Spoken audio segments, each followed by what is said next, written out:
Hello again, everyone. This is American Idioms Part 148. This is Part 148 in my American Idiom series. And like the others, I'll present five idioms to you numbered 736 to 740. But first, I'll give you a chance to guess their meanings. Then I'll give you the answers along with an additional example for each new idiom. I also recommend that you pause the video at each question to give yourself some extra time to think of the answers. So, are you ready? Okay, here we go. Number 736. Get off one's high horse. And the example is our new boss needs to get off his high horse and learn about our department from people who have worked there for the past 3 years. Can you guess the meaning?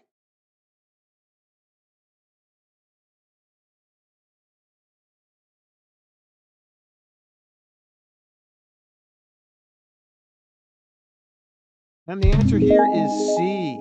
To stop acting as if one is better than other people, like you're higher than them, or that you are, let's say, superior to them.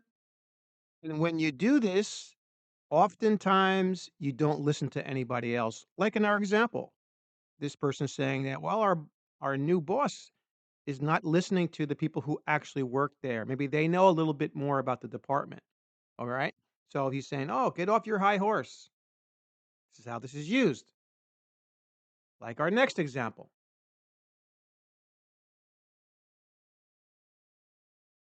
It's time for the media to get off its high horse and report the facts in the news without bias.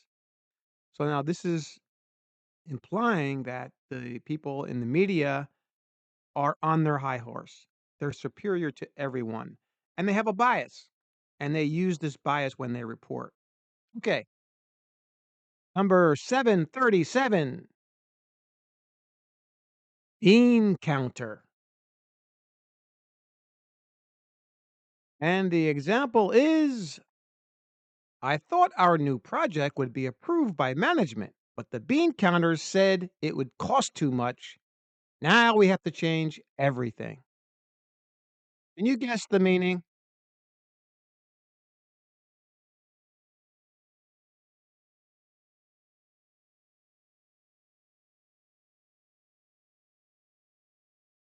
And the answer here is B. Anyone whose role focuses heavily on tracking numbers and controlling budgets, like an accountant. Or like a bean counter, they're counting the beans, okay? This is how this is used. In our example, they're talking about how they had a project that they thought would be approved, but the bean counters, the accountants, or these people who focus on tracking numbers, did not like the how much it cost, right? It cost too much. All right. So the bean counters were not happy. Here's another example.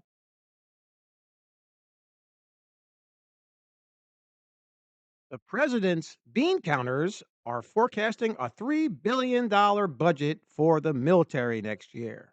All right. So the president's, let's say, accountants or the people are in charge of counting things, right? Like an accountant, they're the bean counters. Got it. Now for number 738, stone cold.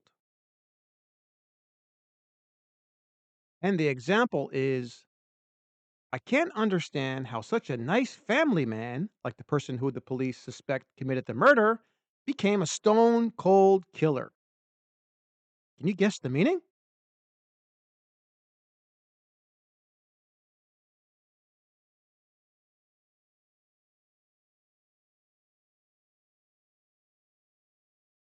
And the answer here is A. A person who is entirely devoid of emotion, empathy, or remorse. That's what a stone cold killer is. All right. Like in our example, the person couldn't understand. This person's a family man. He's a nice guy, right?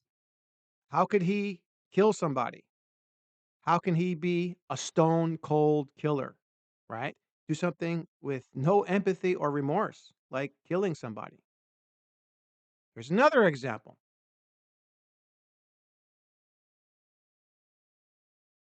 My teacher Gerard is stone cold when it comes to being on time for class because if you are 1 minute late, he won't allow you into the classroom.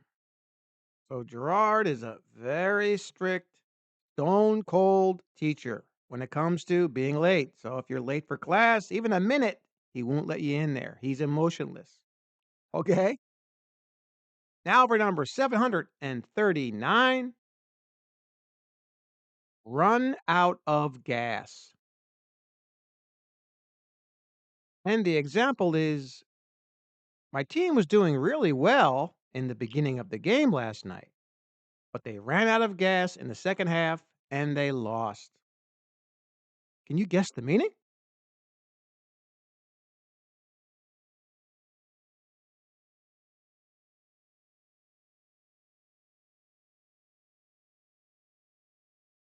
And the answer here is B, to lose energy or enthusiasm after a period of exertion. It's like you have a car that runs out of gas. There's no more fuel, so the car won't run. And this is used many times in many ways, especially figuratively, like in our example, where they say this team ran out of gas. They ran out of energy and their enthusiasm. What happened to it? They were winning the game in the beginning, right? And then they ran out of gas, they lost their energy and enthusiasm, and they lost the game. Here's another example.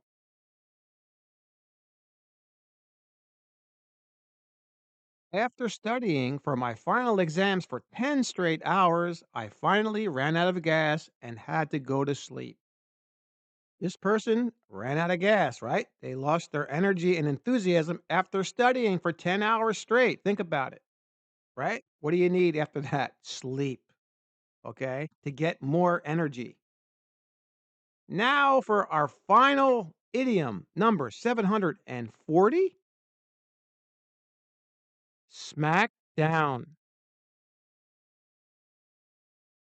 And the example is our manager smacked us down harshly at the last meeting after our team failed to meet this month's deadline.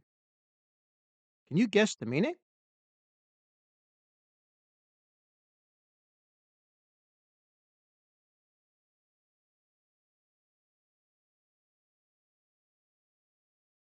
And the answer here is C, to severely reprimand or criticize someone or a group.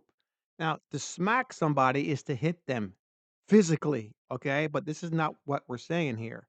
It's the same idea of, let's say, you punched somebody, which we know we shouldn't do. This is what it means to smack something. So, in our example, they're talking about figuratively, the manager smacked them because they didn't meet the deadline. All right. And this is, again, this is, I'm going to say informal, but you get the idea. It's pretty strong. If someone smacks you down like this, here's another example.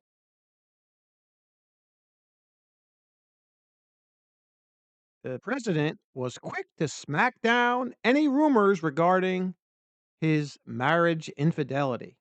Okay. So the president here was, let's say, criticizing anybody very fast when rumors came out about him not being faithful to his wife. Got it? That's all for this video. Thanks again for subscribing, and please like and share the video to support the channel. And remember what I always say, keep practicing. See you next time.